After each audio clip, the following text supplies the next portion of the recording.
Does anybody find it suspicious? Does anybody find it odd, the timing of what happened yesterday? And I'm talking about Trump's third or supposed third or fourth attempt. Now, most of us, we were waiting for news about what took place in Raleigh, North Carolina, and Washington, D.C. We had people in Washington, D.C., North Carolina, and I do believe Indiana and Maryland hear this very loud crash. Some of them actually saw this very large aircraft fall out of the sky. There was one individual who actually recorded the smoke trail. Now, the problem is, in the day and age of TikTok and TikTok clout, we don't know who's telling the truth. We don't know who's creating these videos for clicks and views, but there were a couple other oddities that go hand in hand with what these people are saying. For instance, we had this Metro PD copter in Washington, D.C., circling the area at around 4 a.m., making some rather interesting moves, tracking something. And then around the same time, we had this very bizarre alert go out in Washington, D.C. as well, which left a lot of information blank.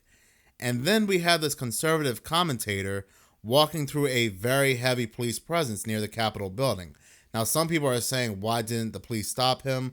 Why didn't the police tell him to back off? But we don't know if this is the exact area where this crash occurred or whatever occurred. These police could be gathered up and heading to a specific area. So there was definitely some rather strange things that occurred that day as well, outside of what people are saying on TikTok and other forms of social media like Twitter.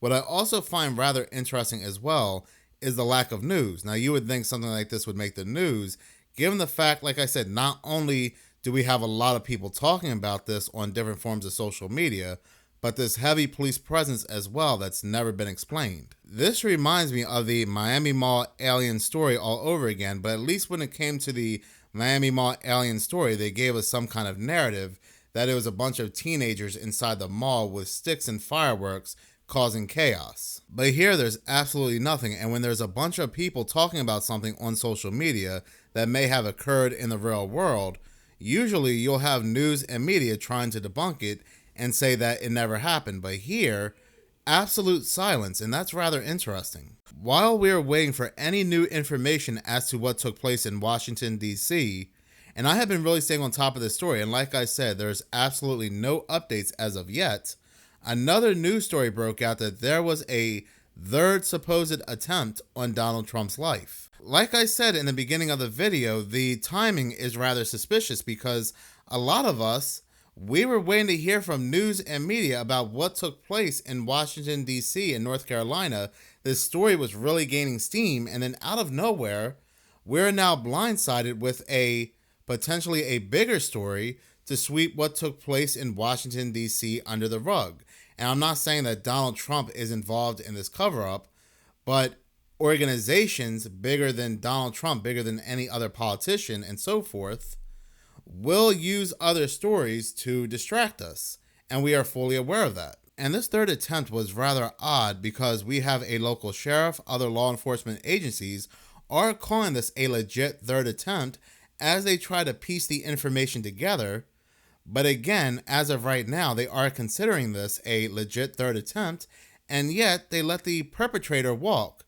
He walks out on $5,000 bail. So you mean to tell me they are considering this a legit third attempt, the law enforcement agencies that arrested this individual, and yet he walks on lowball bail?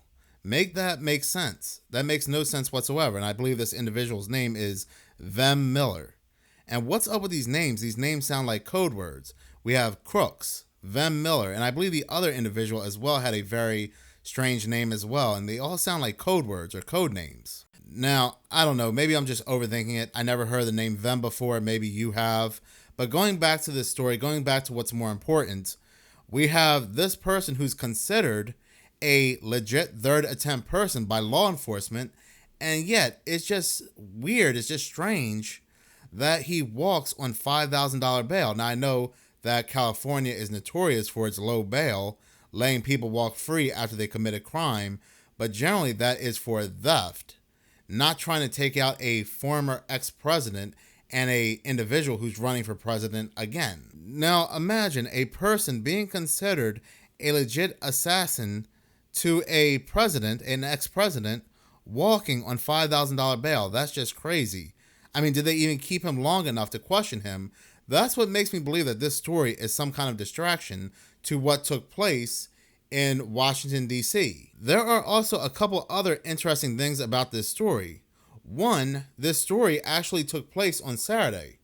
So this attempt, this third supposed attempt on Donald Trump, took place on Saturday, but many of us did not find out about this until late in the day on Sunday, after what took place in Washington, D.C. So my thing is, why were they saving this story? There are a couple news agencies that were running this story on Saturday, but they are very obscure news websites, and we really don't know when those dates were changed or if those dates were changed. But the only ones that were talking about what took place on Saturday involving Donald Trump, like I said, are very obscure news agencies that nobody would really go to. We're talking about big news agencies like New York Post, Fox News, CNN, MSNBC, and so forth did not run this story until late in the day on Sunday. One would think Fox News, out of any news agency, would be the first ones to report on this story as soon as word had gotten out, but they did not report on this story or let us know that a third attempt was made on Trump until Sunday, the next day, 4:40 p.m. So why were they saving this story?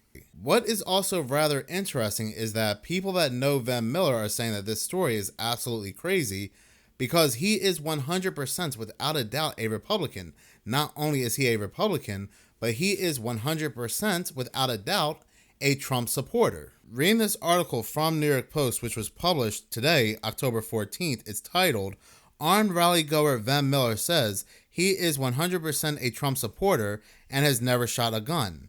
The article continues to say, the armed rally goer accused of planning a third attempt on former President Donald Trump claims to be a staunch Trump supporter who has never shot a gun in his life. He's quoted as saying, "Yes, I am 100% a Trump supporter," he told Fox News Digital. He's also denying a local sheriff's claim that he brought weapons to the Republican candidate's Coachella Valley rally Saturday to end his life.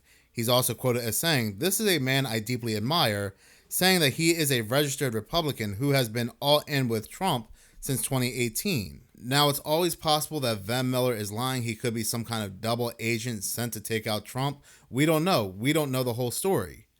But again, I find it rather interesting if they are saying that he's lying, that this was a legit third attempt, that they are letting him go. They are letting him walk with $5,000 bail. That makes absolutely no sense whatsoever.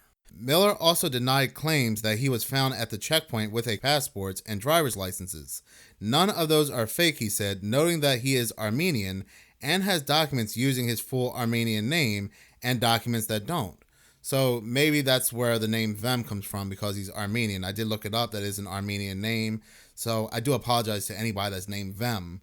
But continuing to read from the article, it says he also criticized Riverside County Sheriff Chad Bianco, who said he was far right and part of the sovereign citizens movement. The article also ends with quoting Miller saying, "They are saying that I'm part of these right-wing anti-government groups. Why aren't they naming these groups? Because it doesn't exist." Miller was arrested on gun charges, but promptly released on $5,000 bail. This article ends with, now while local law enforcement believe that this is a third attempt, while news and media are spreading this around as a possible third attempt, it ends with, no federal charges have been filed, and neither the Secret Service nor the FBI believe it was a planned third attempt. So again, this story was rather odd, and how it was being spread in the news as a possible third attempt makes it seem like, once again, it's a distraction to what took place in Washington, D.C. and North Carolina. Because nobody, and yes, I get it, two things can be true at the same time. Something strange could happen in Washington, D.C. and North Carolina, and there could be a third attempt on Donald Trump. But again, going back to what took place in Washington, D.C., there have been absolutely no updates to that story. Absolutely no news and media are talking about what took place in Washington, D.C. And the focus on Sunday became Donald Trump's third attempt. I don't know. This whole thing was very strange. It's very bizarre. But if any other updates come out, if there's any news updates, I'll definitely be the first one to let you know. I'll go ahead and make a video about it. But until then, thank you so much for watching. If you like this channel and you want to see more, please subscribe. If you're already subscribed, please like. because any engagement does help the channel grow. Once again, thank you so much for your support.